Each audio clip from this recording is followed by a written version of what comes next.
Ketika Patrick Kluivert jadi pemimpin baru timnas Indonesia, akankah Elkan Bagot kembali membela Garuda? Harapan baru muncul di timnas Indonesia. Apakah Elkan Bagot akan merespons positif dan kembali mengharumkan nama bangsa? Temukan jawabannya di sini. Shin Tae-yong tumbang di tengah strategi koneksi Belanda. Apakah Garuda kini sepenuhnya jadi milik Belanda? Media Korea mempertanyakan masa depan sepak bola Indonesia di bawah bayangan Belanda. Bagaimana masa depan pemain lokal di tengah dominasi pemain keturunan? Simak fakta mengejutkannya.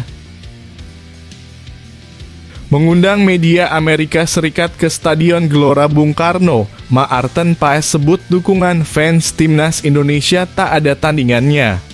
Kiper andalan Maarten Paes mengungkapkan keinginannya mengundang media AS untuk merasakan atmosfer magis di stadion yang selalu penuh sesak ini. Apa yang membuat fans Indonesia begitu istimewa di mata dunia? Temukan jawabannya hanya di ulasan berikut ini. Mark Klok klarifikasi isu sakit hati dengan Shin Tae-yong mengungkap fakta mengejutkan yang tidak diketahui publik. Mark Klok akhirnya membuka suara mengenai tuduhan hubungan tegang dengan Shin Tae-yong. Setelah pernyataan kontroversialnya, apakah benar ada sakit hati di balik semua itu? Klok mengungkapkan kejutan besar yang tidak banyak orang tahu tentang hubungan mereka. Simak penjelasan lengkapnya. Patrick Kluivert bongkar rahasia komunikasi intens dengan PSSI sejak Piala Asia. Kami sudah bicara lama. Patrick Kluivert baru saja diumumkan sebagai pelatih timnas Indonesia, namun ternyata hubungan dengan PSSI sudah terjalin jauh sebelum itu. Kluivert mengungkapkan pertemuan penting dengan Erick Thohir dan bagaimana pembicaraan sejak Piala Asia 2023 menjadi titik awal yang menentukan. Apa yang sebenarnya dibahas antara Kluivert dan PSSI? Semua terungkap di sini. Louis van Gaal tolak posisi di PSSI dan pilih timnas Belgia. Ini fakta yang tidak kamu ketahui.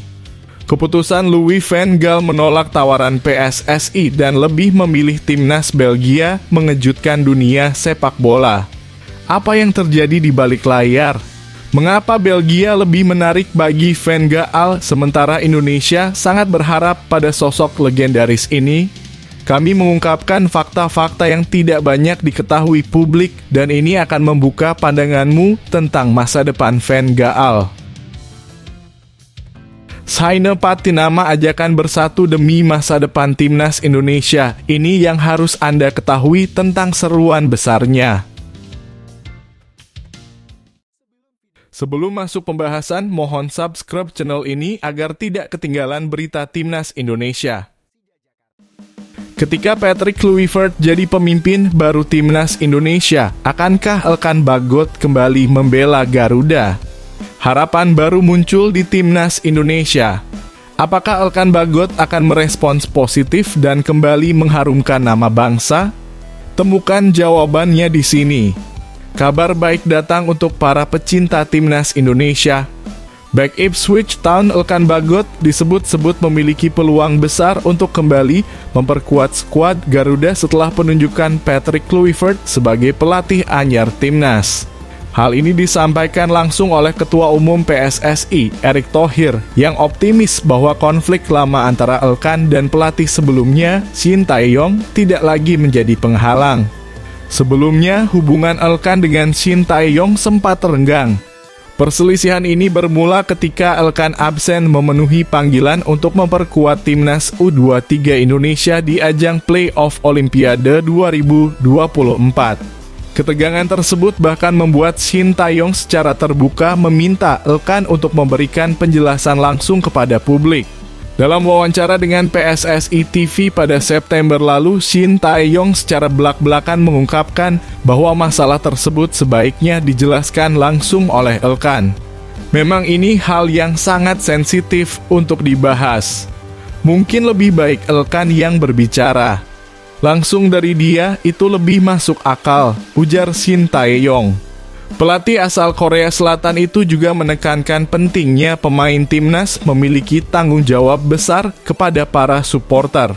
Saya pikir, walaupun bukan orang Indonesia, tetapi sebagai pelatih kepala timnas Indonesia, seorang pemain yang mengenakan lambang Garuda di dada harus benar-benar bertanggung jawab dan tidak boleh mengecewakan masyarakat serta supporter, tegas Shin Tae-yong. Kini dengan kedatangan Patrick Kluivert, babak baru pun dimulai. Peluang Elkan Bagot untuk kembali ke timnas Indonesia tampaknya lebih terbuka lebar. Hal ini terlihat dari respons positif Elkan terhadap penunjukan Kluivert meski ia belum memberikan pernyataan resmi. Ia menunjukkan dukungannya dengan memberikan respon suka pada unggahan pengenalan Patrick Kluivert di media sosial PSSI. Ketua Umum PSSI Erick Thohir juga menyatakan keyakinannya bahwa hubungan baik dapat terjalin antara Kluivert dan para pemain, termasuk Elkan Bagot. Nanti saya yakin beberapa pemain seperti Elkan Bagot akan gabung lagi. Tergantung nanti chemistry-nya, tergantung pembicaraannya, ujar Erick Thohir dalam wawancara dengan Kompas TV. Ia pun menegaskan pentingnya menyatukan kekuatan untuk mewujudkan mimpi besar Indonesia, yaitu lolos ke Piala Dunia secara konsisten. Karena memang ini mimpi kita, tapi mimpi kita tidak hanya itu, tapi konsisten masuk Piala Dunia, tambah Erick Thohir. Apakah Anda setuju bahwa kedatangan Patrick Kluivert bisa menjadi awal baru bagi Elkan Bagot dan timnas Indonesia? Yuk, tuliskan pendapat Anda di kolom komentar. Jangan lupa bagikan kabar baik ini ke teman-teman pecinta sepak bola Indonesia.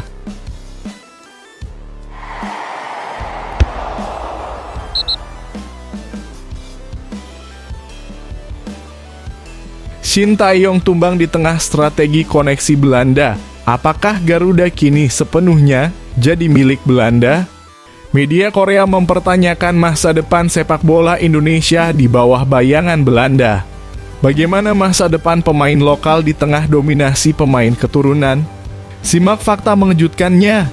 Pemecatan Shin Tae-yong dari kursi pelatih timnas Indonesia pada Senin kemarin mengundang perhatian luas, termasuk dari media Korea Selatan.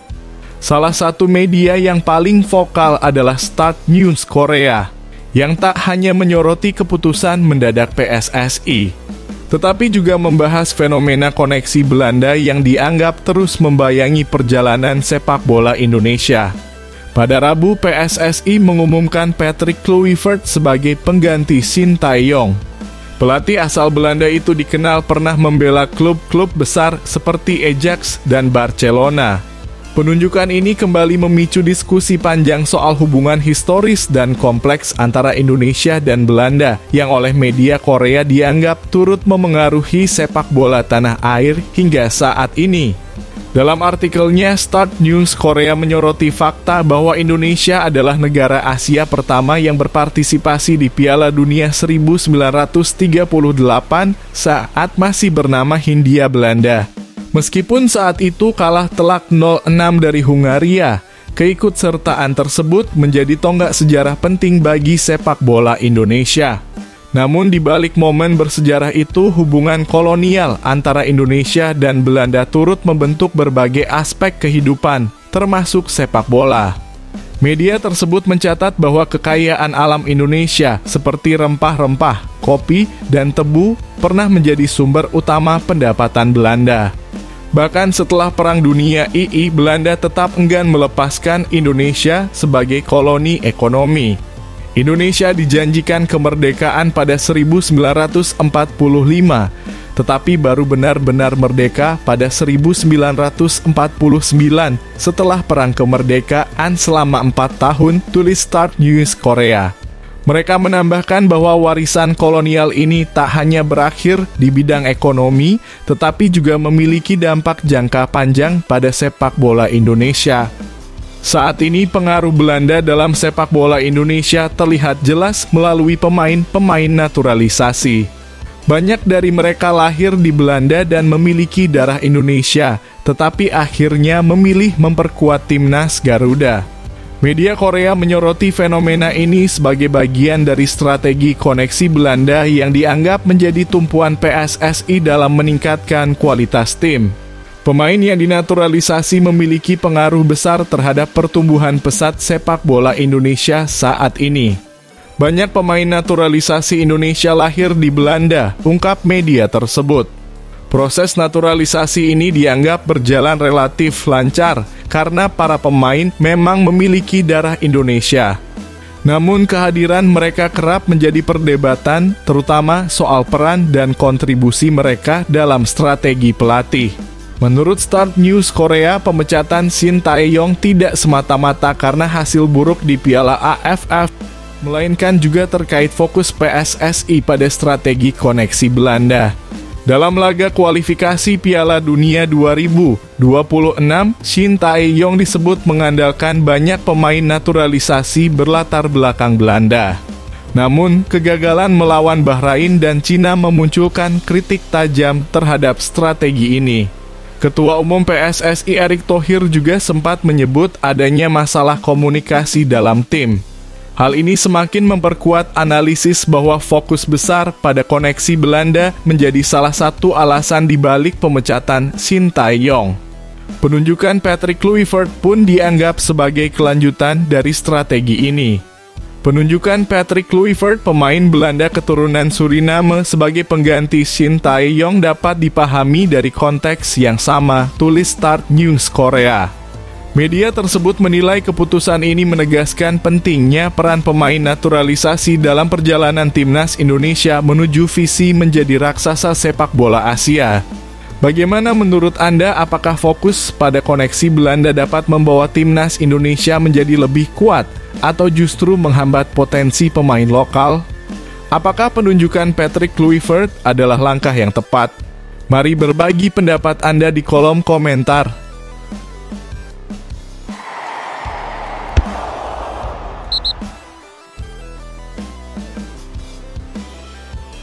Mengundang media Amerika Serikat ke Stadion Gelora Bung Karno, Maarten Paes sebut dukungan fans timnas Indonesia tak ada tandingannya. Kiper andalan Maarten Paes mengungkapkan keinginannya mengundang media AS untuk merasakan atmosfer magis di stadion yang selalu penuh sesak ini. Apa yang membuat fans Indonesia begitu istimewa di mata dunia? Temukan jawabannya hanya di ulasan berikut ini. Maarten Paes, kiper andalan timnas Indonesia, tak henti-hentinya memuji atmosfer magis di stadion utama Gelora Bung Karno. Kekagumannya yang begitu mendalam bahkan membuat penjaga gawang FC Dallas ini ingin mengundang jurnalis Amerika Serikat untuk langsung merasakan keajaiban yang tercipta di stadion kebanggaan Indonesia tersebut saat Garuda berlaga. Pernyataan ini diungkapkan oleh pemain kelahiran Nijmegen dalam acara media MLS baru-baru ini. Maarten Paes yang sudah 6 kali memperkuat skuad Garuda menyatakan betapa tak tertandingi dukungan para supporter Indonesia. Dari 6 penampilannya, Paes berhasil mencatatkan 2 clean sheet yang semuanya diraih di SUGBK. Salah satu momen tak terlupakan baginya adalah saat debut kandang melawan Australia pada putaran ketiga kualifikasi Piala Dunia 2026 10 September 2024. Dalam laga tersebut, timnas Indonesia menahan imbang tim Kanguru dengan skor 0-0. Di laga terbarunya, Paes kembali mencatatkan clean sheet saat timnas Indonesia mengalahkan Arab Saudi dengan skor 2-0 pada 19 November 2024. Atmosfer luar biasa dari ribuan supporter Garuda menjadi pengalaman yang tak bisa dilupakan oleh Paes. Saya ingin mengundang kalian media Amerika Serikat ke stadion untuk merasakannya, ungkap Paes seperti dikutip dari Kompas.com. Tak ada saingannya. Mungkin hanya bisa dibandingkan dengan Boca Juniors atau River Plate.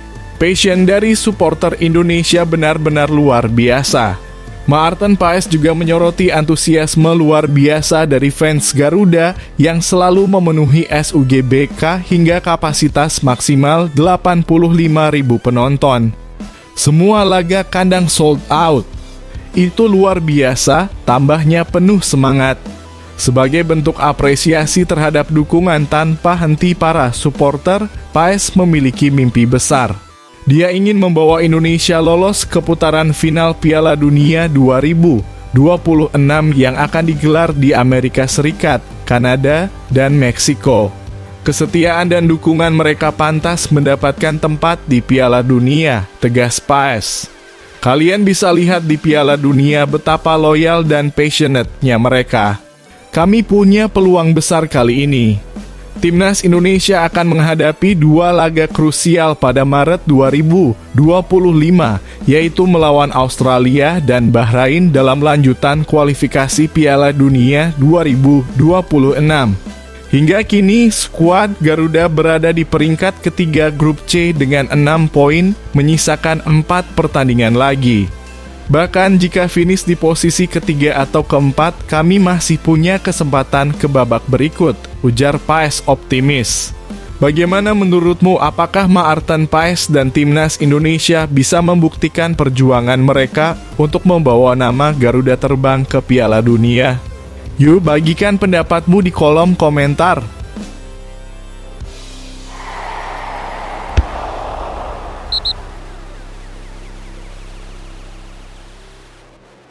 Mark Klok klarifikasi isu sakit hati dengan Shin Tae-yong, mengungkap fakta mengejutkan yang tidak diketahui publik. Mark Klok akhirnya membuka suara mengenai tuduhan hubungan tegang dengan Shin Tae-yong. Setelah pernyataan kontroversialnya, apakah benar ada sakit hati di balik semua itu? Klok mengungkapkan kejutan besar yang tidak banyak orang tahu tentang hubungan mereka. Simak penjelasan lengkapnya.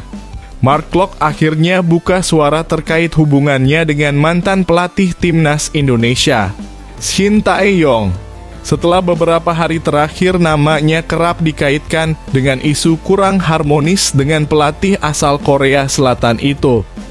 Namun gelandang andalan Persib Bandung ini dengan tegas membantah bahwa dirinya menyimpan rasa sakit hati terhadap Shin Tae-yong. Spekulasi soal hubungan mereka muncul setelah pernyataan Klok yang menyebut Shin Tae-yong sebagai pelatih diktator. Pernyataan tersebut sempat memicu berbagai komentar dari fans sepak bola tanah air. Dia, Shin Tae-yong, sungguh-sungguh seorang diktator, dan posisinya di atas seluruh tim, ujar Mark Klok seperti dilansir bolasport.com dari ESPN. Meski begitu, Klok menegaskan bahwa tidak ada niatan darinya untuk menjelekkan sang pelatih. Ia memastikan hubungan keduanya tetap baik dan mengaku bersyukur atas kepercayaan yang diberikan Shin Tae-yong selama bekerja sama di Timnas Indonesia. Dalam klarifikasinya, Mark Klok menegaskan bahwa ia tidak menyimpan dendam atau rasa sakit hati kepada Shin Tae-yong meskipun pelatih tersebut kini tidak lagi menanganinya. Secara pribadi, saya tidak ada sakit hati sama sekali dengan beliau. Saya selamanya bersyukur atas kepercayaannya dan waktu yang saya habiskan bersama Coach Shin Tae-yong.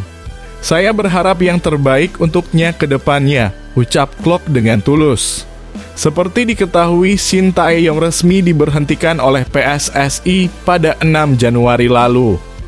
Posisi pelatih kepala Timnas Indonesia kini telah digantikan oleh Patrick Kluivert, pelatih asal Belanda yang dikontrak selama 2 tahun dengan opsi perpanjangan. Meski belakangan ini jarang dipanggil ke Timnas Indonesia, Klok menunjukkan sikap profesionalnya. Ia menegaskan bahwa dirinya tidak menyalahkan keputusan Shin Tae-yong yang lebih memilih pemain lain untuk memperkuat skuad Garuda. Tentu sebagai pemain profesional ingin dipanggil ke Timnas, tetapi walaupun tidak dipanggil juga tidak apa-apa. Karena Timnas bukan hanya untuk Mark Klok.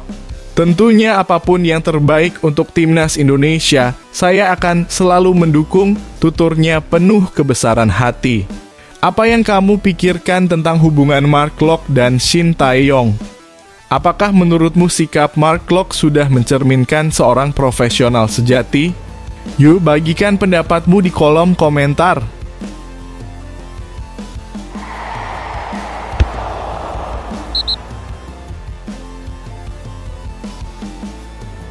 Patrick Kluivert bongkar rahasia komunikasi intens dengan PSSI sejak Piala Asia, kami sudah bicara lama. Patrick Kluivert baru saja diumumkan sebagai pelatih timnas Indonesia, namun ternyata hubungan dengan PSSI sudah terjalin jauh sebelum itu. Kluivert mengungkapkan pertemuan penting dengan Erick Thohir dan bagaimana pembicaraan sejak Piala Asia 2023 menjadi titik awal yang menentukan. Apa yang sebenarnya dibahas antara Kluivert dan PSSI? Semua terungkap di sini. Patrick Kluivert, sosok pelatih baru timnas Indonesia, akhirnya mengungkap alasan dibalik keputusan PSSI memilihnya untuk menggantikan Sintayong. Resmi diumumkan pada Rabu. Pelatih asal Belanda ini menandatangani kontrak berdurasi 2 tahun dengan opsi perpanjangan. Ditemani oleh Alex Pastoor dan Denny Lanzaat sebagai asisten pelatih, serta 2 asisten lokal yang belum diumumkan namanya. Namun ternyata pembicaraan antara Kluivert dan PSSI bukanlah hal baru. Menurutnya, komunikasi dengan Erick Thohir, Ketua Umum PSSI, sudah terjalin sejak Piala Asia 2023. Kluivert menceritakan awal mula dirinya menjalin komunikasi dengan PSSI. Saya ada di sana bersama manajer saya, Sofian Asafiati. Selama pertandingan Indonesia, kami berbicara dengan Ketua Asosiasi Sepak Bola PSSI, Erick Thohir, dan kami terus berhubungan sejak saat itu, ungkap Kluivert seperti dilansir dari Football News. Ia juga tidak lupa mengapresiasi peran Sintayong, pelatih sebelumnya, yang telah membawa timnas Indonesia ke jalur positif dalam perjalanan menuju Piala Dunia 2026. Indonesia adalah negara dengan hampir 300 juta penduduk, banyak di antaranya yang tergila-gila pada sepak bola. Selain itu, kini ada kemungkinan warga Indonesia berada di Eropa. Dan sebagian berkat pendahulu saya, Sintayong, kami memiliki peluang untuk mengikuti Piala Dunia di Amerika, Meksiko, dan Kanada, tambahnya. Dalam wawancaranya, Kluivert juga menjelaskan alasan PSSI menjadikannya pilihan utama sebagai pelatih kepala. Saya memahami bahwa itu adalah kombinasi dari pengalaman saya di sepak bola global, dorongan saya, dan kualitas kepemimpinan saya. Tetapi juga karena pengalaman saya dengan tim nasional Curaçao dan Kamerun serta sebagai direktur olahraga PSG dan kepala pelatihan di FC Barcelona, ujarnya. Ia juga menyoroti kontribusi besar pemain naturalisasi yang kini memperkuat timnas Indonesia. Bahasa utamanya tentu saja bahasa Inggris. Namun naturalisasi pemain Eropa telah memberikan peningkatan kualitas bagi tim Indonesia dan banyak pemain Belanda Indonesia yang menjadi bagian dari seleksi tambah ex pemain Barcelona tersebut. Patrick Kluivert tidak bisa bersantai. 2 laga krusial menantinya pada Maret 2025. Timnas Indonesia harus menghadapi Australia di Sydney Football Stadium pada 20 Maret, disusul laga melawan Bahrain di Stadion Utama Gelora Bung Karno, Jakarta pada 25 Maret. Kemenangan di 2 laga tersebut menjadi misi utama Kluivert demi menjaga peluang Indonesia lolos ke Piala Dunia 2026. Setelah itu, Garuda akan menghadapi 2 pertandingan berat lainnya melawan Cina 5 Juni dan Jepang 10 Juni. Apakah Kluivert pilihan tepat? Ini timnas Indonesia berada di posisi ketiga grup C dengan 6 poin, bersaing ketat di putaran ketiga kualifikasi Piala Dunia 2026 zona Asia. Dengan segala pengalaman dan visi yang dimiliki Kluivert, mampukah ia membawa Garuda terbang ke Piala Dunia? Yuk bagikan pendapatmu. Apakah Kluivert adalah sosok yang tepat untuk melanjutkan perjuangan timnas Indonesia? Apa harapanmu untuk laga-laga mendatang? Tuliskan di kolom komentar.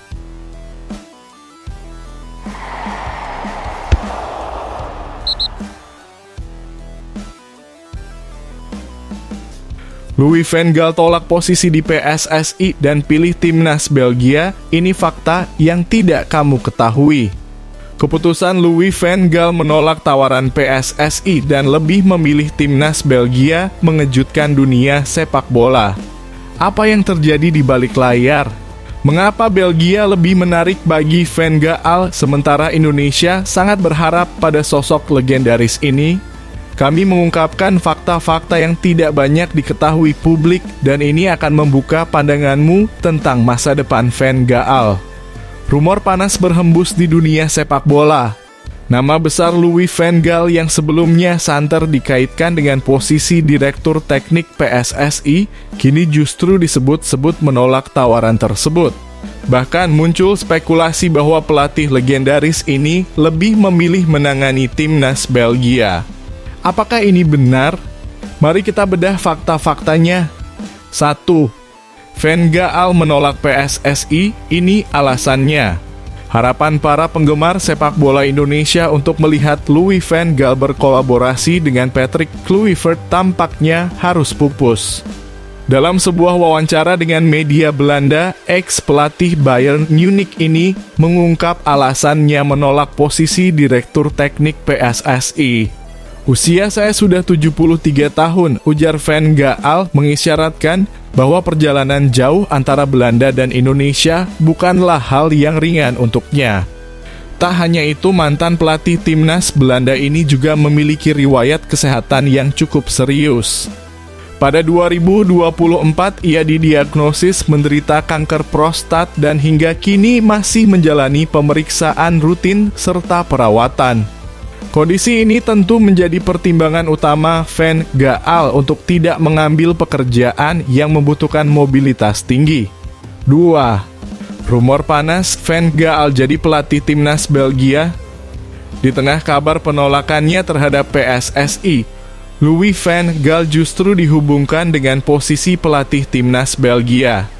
Media Belanda Voetbal Primeur mengklaim bahwa Van Gaal adalah sosok ideal untuk menangani Rodeo Duivels. Spekulasi ini semakin memanas setelah media Belgia Haitela Atstenius melaporkan bahwa Federasi Sepak Bola Belgia sedang mempertimbangkan untuk memecat Domenico Tedesco, pelatih timnas Belgia saat ini. Vincent Manard, Direktur Teknik RBFA, disebut-sebut sudah mengambil keputusan tegas untuk mencari pengganti. 3. Mengapa Van Gaal cocok untuk Belgia? Media Voetbal Primeur memberikan ulasan menarik mengenai alasan Van Gaal menjadi kandidat kuat untuk melatih Belgia. Di Belgia, tidak banyak pelatih yang memenuhi profil ini. Pelatih dengan kepribadian hebat, kecerdasan emosional luar biasa, dan rekam jejak yang bisa meyakinkan para pemain bintang. Van Gaal adalah pilihan ideal untuk menjaga Kevin De Bruyne dan kawan-kawan tetap pada jalurnya, tulis media tersebut. Dengan pengalaman panjang di panggung internasional, termasuk membawa Belanda ke semifinal Piala Dunia 2014, Van Gaal memang sosok yang mampu menginspirasi tim manapun. Apakah Louis van Gaal akan menerima tawaran melatih timnas Belgia? Ataukah ia akan memutuskan untuk sepenuhnya menikmati masa pensiunnya? Yang jelas, nama besar seperti Van Gaal selalu menjadi magnet perhatian, baik bagi Indonesia maupun Belgia. Bagaimana menurut Anda? Apakah PSSI seharusnya berjuang lebih keras untuk meyakinkan Van Gaal? Ataukah langkah Belgia adalah keputusan yang lebih realistis bagi pelatih kawakan ini? Bagikan pendapat Anda di kolom komentar.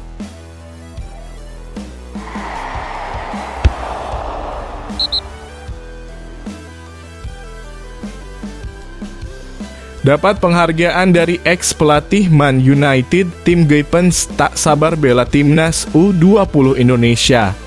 Tim Guypens, pemain muda berbakat FC Emmen, baru-baru ini mendapat sorotan setelah meraih penghargaan sebagai atlet terbaik dari kota Oldenzaal. Penghargaan ini semakin istimewa karena diserahkan langsung oleh sosok legendaris Erik ten Hag yang pernah melatih Manchester United dan Ajax Amsterdam. Saat ini tim Guypens masih bermain untuk tim usia muda FC Emmen, namun ia tengah menjalani proses naturalisasi menjadi warga negara Indonesia dalam kurung WNI. Keinginannya membela timnas U20 Indonesia kian membara, apalagi tim ini kini diasuh oleh Patrick Kluivert, pelatih dengan pengalaman internasional. Keputusan Gibbons untuk membela timnas Indonesia dipengaruhi oleh cerita-cerita luar biasa tentang antusiasme sepak bola di tanah air. "Saya mendengar fans di sana sangat gila," ujarnya dalam wawancara dengan Satu Twente. Hal ini membuatnya semakin semangat untuk menjadi bagian dari skuad Garuda Nusantara, tim yang selalu mendapat dukungan besar dari para supporter setianya. Gibbons membagikan kisah menarik tentang awal mula ketertarikannya untuk membela timnas U20 Indonesia. Semuanya bermula dari sebuah telepon yang ia terima dari agennya. "Saya sedang berbaring di tempat tidur ketika saya mendapat telepon dari seorang agen," cerita Gibbons mengingat momen tersebut. "Dia tahu saya keturunan dalam kurung Indonesia dan bertanya apakah saya ingin bermain di sebuah turnamen di Perancis, turnamen Toulon, tambah pemain berusia 19 tahun ini. Sejak itu proses naturalisasinya dimulai." Gibbons pun merasa senang karena banyak pemain berdarah Belanda Indonesia lain yang juga sedang menjalani proses serupa. "Saya sedang dalam proses mendapatkan paspor kedua," katanya. Banyak warga Belanda yang saat ini sedang membuat pilihan ini. Semangat Gibbons semakin memuncak saat berbicara tentang turnamen mendatang. Timnas U20 Indonesia akan tampil di Piala Asia U20 edisi 2025 pada Februari mendatang. "Bulan depan kami akan ke Cina," ungkapnya merujuk pada persiapan menghadapi fase grup yang berat. Garuda Nusantara akan menghadapi lawan-lawan tangguh seperti Jepang, Arab Saudi, dan Uzbekistan. Namun, Gibbons justru antusias menghadapi tantangan tersebut. "Mereka adalah negara-negara yang biasanya tidak pernah Anda lawan. Itu membuatnya menyenangkan," ujarnya penuh semangat. Keinginan besar tim Gibbons untuk membela timnas U20 Indonesia tentu menjadi angin segar bagi sepak bola nasional. Bagaimana menurut Anda, apakah kehadirannya akan memperkuat Garuda Nusantara di Piala Asia U20 2025? Yuk bagikan pendapat Anda di kolom komentar.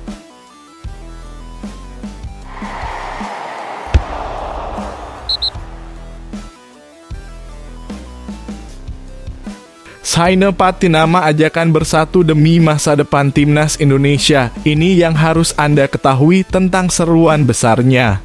Bek kiri andalan timnas Indonesia, Saina Patinama, mengajak seluruh masyarakat untuk bersatu mendukung masa depan tim Garuda. Seruan ini ia sampaikan melalui unggahan Instagram story-nya Kamis sebagai respons atas pergantian pelatih dari Shin Tae-yong ke Patrick Kluivert. "Mari kita semua tetap bersatu dan bersikap positif terhadap masa depan timnas," ujar Saina. Kehadiran Patrick Kluivert sebagai pelatih baru timnas Indonesia memicu beragam reaksi dari para penggemar. Banyak yang skeptis mengingat rekam jejak kepelatihan Kluivert yang dinilai kurang gemilang. Tak hanya itu, masa lalu Kluivert yang pernah terjerat kasus judi turut memengaruhi opini publik. Namun Saina meminta semua pihak untuk tetap memberikan dukungan penuh kepada Kluivert. Baginya, persatuan dan dukungan adalah kunci untuk mencapai mimpi besar berlaga di Piala Dunia 2026. Satu-satunya hal yang bisa kita lakukan adalah mendukung satu sama lain untuk satu impian yang kita semua miliki, kata Saina penuh semangat. Patrick Kluivert tak datang sendirian. Ia membawa dua asisten asal Belanda, Alex Pastoor dan Denny Lanzaat, untuk membantu mempersiapkan tim. Dengan waktu kurang lebih 5 bulan, Kluivert harus segera membangun kekompakan tim sebelum debutnya melawan Australia dan Bahrain pada babak ketiga kualifikasi Piala Dunia 2026 yang berlangsung 20 dan 25 Maret mendatang. Saina Patinama juga menyampaikan rasa terima kasihnya kepada Shin Tae-yong, pelatih yang berjasa memberikan kepercayaan kepadanya. Sejak debut melawan Argentina pada Juni 2023, Saina telah mencatatkan 10 caps bersama timnas Indonesia. Kepada pelatih, terima kasih atas kepercayaannya kepada saya dan semoga sukses ke depannya, tutup Saina penuh rasa hormat. Seruan Saine untuk bersatu demi masa depan timnas tentu menjadi pesan yang sangat penting. Apakah menurut Anda Patrick Kluivert mampu membawa timnas Indonesia ke level yang lebih tinggi? Atau ada tantangan besar yang harus dihadapinya? Yuk bagikan pendapat Anda di kolom komentar.